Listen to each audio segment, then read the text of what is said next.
മലയാളികൾ സമാനതകളില്ലാത്ത വിധം കൈകോർത്ത കാരുണ്യ പ്രവാഹം.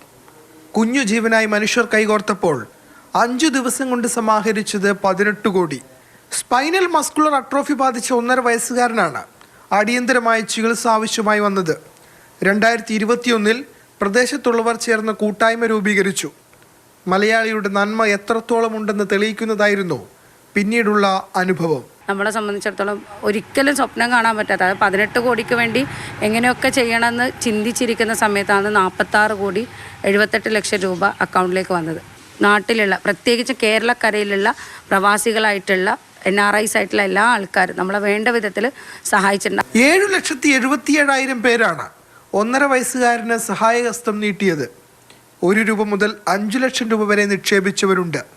ചികിത്സാ ചെലവിലും കൂടുതൽ തുക ലഭിച്ചപ്പോൾ മറ്റുള്ള കുട്ടികൾക്കും പണം സഹായമായി നൽകി. ഒത്തിരി SMA കേസ് ഇങ്ങനെ റിപ്പോർട്ട് ചെയ്യുന്ന സമയമായിരുന്നു. അപ്പോൾ നമുക്ക് 2 കുട്ടികൾക്ക് കൂടി സഹായിക്കാൻ കൂടി സാധിച്ചു.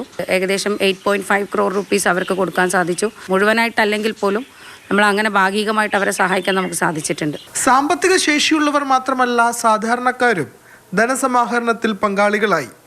മലയാളികളുടെ മാത്രമല്ല ലോകത്തെ വിവിധ മനുഷ്യരുടെ കാരുണ്യ സ്പർശമാണ് കുഞ്ഞു ജീവന് പുനർജന്മം സമ്മാനിച്ചത്. മാതൃഭൂമി ന്യൂസ്, കണ്ണൂർ.